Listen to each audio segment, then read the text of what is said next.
God has prepared a place of rest for everyone. But the question is, will you enter, my friend? Let us read Hebrews chapter 4 together.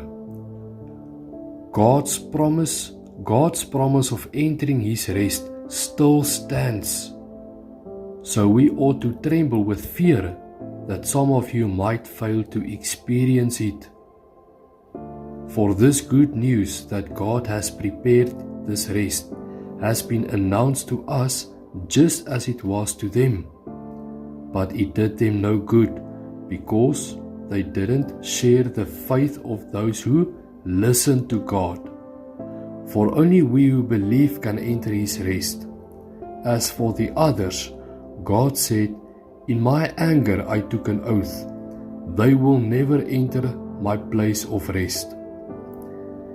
Even though this rest has been ready since He made the world, we know it is ready because of the place in the scriptures where it mentions the seventh day. On the seventh day, God rested from all His work. But in the other passage, God said, "They will never enter my place of rest." So God's rest is there for people to enter. But those who first heard this good news failed to enter because they disobeyed God. So God set another time for entering His rest, and that time is today. Today, my friend. God announced this through David much later in the words already quoted. Today, if you hear His voice, don't harden your hearts. My friends, I'm going to read it again.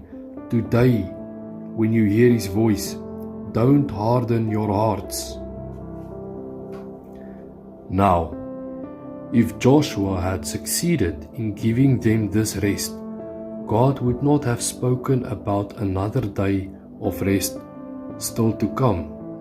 So there is a special rest still waiting for the people of God.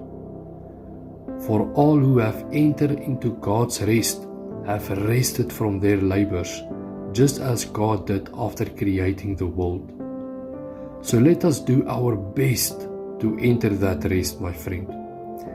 But if we disobey God, as the people of Israel did, we will fall. For the word of God is alive and powerful.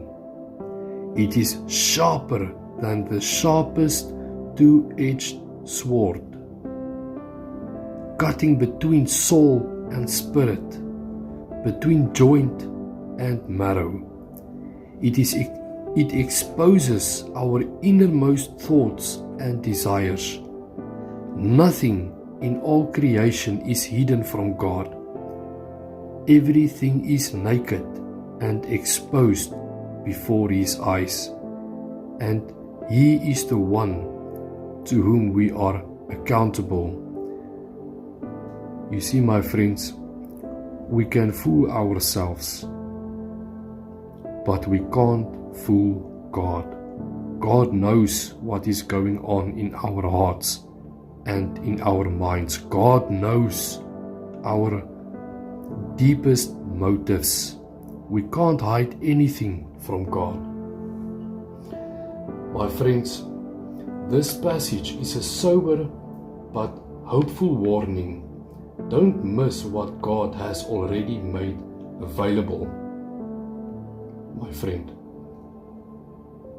God promises a rest, not just a physical rest, but a deep spiritual peace found in trusting Him.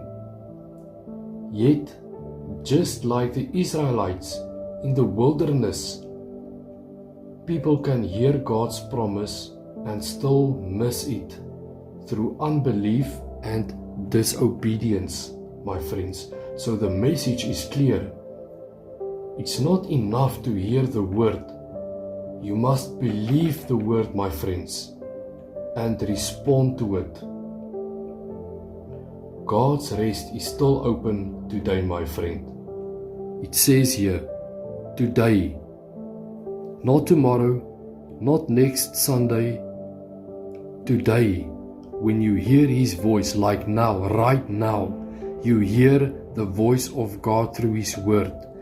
Don't harden your hearts. God's rest is still open today.